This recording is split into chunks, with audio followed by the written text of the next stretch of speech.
Hello student, today topic is how to study science in class 10th। Class 10th के अंदर हम science को कैसे पढ़ें, तो चलिए फिर शुरू करते हैं। सबसे पहले हमें प्रॉब्लम्स क्या क्या देखने को मिलते हैं। हाउ टू स्टडी, हम कैसे पढ़ें। हाउ रिसोर्सेस क्या चाहिए हमें, क्या नहीं चाहिए। Class 9th versus 10th difficulty level. Class 9th जो होता है, क्या मतलब 10th जो हार्ड होता है। हाउ टू रिमेम्बर, हम याद कैसे करें, टाइम मैनेज कैसे करें और 100 मार्क्स कैसे लाएं। उसके बाद क्लास 9th वर्सेस 10th, आपने एक मान लीजिए आपने अगर 9th में फिजिक्स का न्यूमेरिकल हार्ड पढ़ा था, तो 10th में वही थोड़ा मतलब इजी पढ़ेंगे। और बात करते हैं केमिस्ट्री की, तो केमिस्ट्री अगर आपने 9th में इजी पढ़ा है तो 10th में पढ़ेंगे हार्ड। और बायो का जो होता है वो सेम ही होता है, बस मतलब उसका जो लैंग्वेज और वर्ड होता है थोड़ा और डिस्क्राइब करके हमें 10th में बताता है।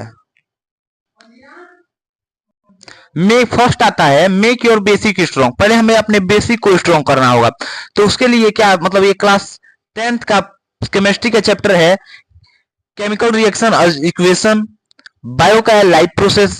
फिजिक्स का है लाइट एंड इलेक्ट्रिसिटी। ये सब हमारे बेसिक चैप्टर हैं। अगर हम इसको अच्छे से पढ़ लेते हैं तो फिर कोई भी चैप्टर को पढ़ने में हमें दिक्कत नहीं होगा। अब आता है हाउ टू स्टडी। तो सबसे पहले मतलब कैसे हम पढ़ाई करें, तो सबसे पहले हमें लेक्चर देखना पड़ेगा। अगर आपके स्कूल का लेक्चर आपको समझ में आता है तो ठीक है, नहीं तो यूट्यूब प्लेटफॉर्म में अगर आप किसी भी टीचर का लेक्चर आपको समझ में आता है तो आप उसको देखें। फिर एनसीईआरटी को रीडिंग करें, अपने से नोट्स बनाएं, NCERT question plus Intex question को सॉल्व करें। पीवाईक्यूएस और क्वेश्चन बैंक जो अलग से भी उस चैप्टर से मिलते जुलते क्वेश्चंस हैं उसको भी आप सॉल्व करें। अब आता है टाइम मैनेजमेंट। टाइम को मैनेज कैसे करें, तो अगर आप स्कूल स्कूल से आए और आप कोचिंग जाते हैं तो ठीक है, कोचिंग भी जाए। और आपके पास 1 से 2 घंटे बचता है तो आप सेल्फ स्टडी करें, ठीक है। और आगे देखते हैं हाउ टू रिमेम्बर, हम याद कैसे करें। तो every classes after every chapter, उसके बाद आप टेस्ट ले खुद से या फिर उसका जो वेबसाइट आता है कोई सा वेबसाइट से जाकर और क्वेश्चन को क्रिएट करें और उसके बाद टेस्ट ले। और उसके बाद अब देखते हैं सेक्शन वाइज स्मार्ट अप्रोच। पहला आता है फिजिक्स। फिजिक्स में हमको न्यूमेरिकल सॉल्व करना है, न्यूमेरिकल का प्रैक्टिस करना है, उसे याद नहीं करना है। फॉर्मूला का सीट्स बनाना है, जैसे कि मतलब फॉर्मूला हो गया, जैसे मतलब फोर्स का फॉर्मूला हो गया। उसके बाद मतलब और सारे फॉर्मूले हैं फिजिक्स में, उसको आपका एक सीट बनाना है। उसके बाद हम बात करते हैं केमिस्ट्री की।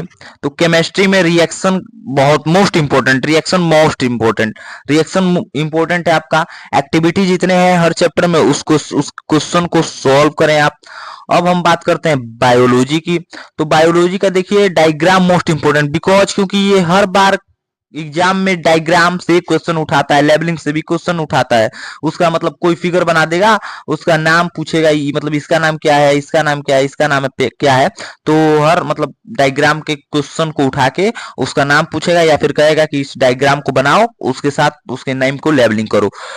राइट नोट जस्ट रीड, उसे हमें लिखना है। आप किसी भी सब्जेक्ट को जितने बार लिखेंगे, जिस भी क्वेश्चन को जितने बार लिखेंगे, आंसर को जितने बार लिखेंगे या फिर मैथ को जितना आप प्रैक्टिस करेंगे उतना ही आपको वो आसानी से याद हो जाएगा। अगर आप याद करते हैं तो ये मैं नहीं कह रहा हूं कि आप याद करेंगे तो याद नहीं होगा, याद तो जरूर होगा, लेकिन 1 से 2 दिन में, नहीं तो ज्यादा से ज्यादा 1 से 2 हफ्ते के अंदर आपको वो पूरा भूल जाए।